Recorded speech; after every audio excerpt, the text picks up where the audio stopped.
मुंबईसह उपनगरामध्ये पहाटेपासून पावसाच्या सरी बरसत आहेत। उकाड्यानं त्रस्त झालेल्या मुंबईकरांना काहीसा दिलासा मिळालाय। अंधेरी, विलेपार्ले, सांताक्रूज या भागात पाऊस बरसलाय, तर जोगेश्वरी, गोरेगाव, मालाडमध्येही पावसाच्या सरी बरसल्या।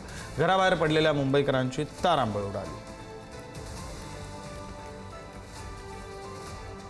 बुलढाणा जिल्ह्यामध्ये अनेक दिवसांपासून उकाड्यानं त्रस्त असलेल्या नागरिकांना मोठा दिलासा मिळाला आहे। खामगाव आणि शेगाव परिसरामध्ये सोसाट्याच्या वाऱ्यासह मान्सूनपूर्व पावसाचं जोरदार आगमन झालं, तर जिल्हाभरामध्ये सध्या ढगाळ वातावरण असून हवेत गारवा निर्माण झाला।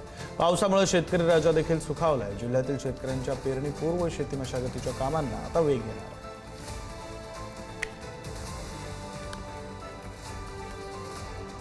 हवामान विभागाने 30 मे ते 1 जून दरम्यान अकोला जिल्ह्यामध्ये पावसाचा अंदाज वर्तवला होता आणि या अंदाजानुसार अकोला शहरासह परिसरामध्ये रिमझिम पावसाने हजेरी लावली। सकाळपासूनच वातावरणात अचानक बदल जाणवत होता।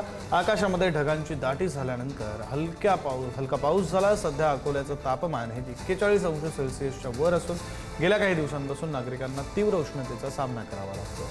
मात्र रिमझिम पावसामुळे वातावरणात गारवा निर्माण झाला असून नागरिकांना उन्हाच्या झळांपासून काहीसा दिलासा मिळाला आहे। दरम्यान पुढील 2 दिवसही काही ठिकाणी मेघगर्जनेसह पावसाची शक्यता ही हवामान विभागाने व्यक्त केली आहे। त्यामुळे शेतकरी आणि नागरिकांचं लक्ष आता आगामी हवामानाकडे लागलेलं आहे।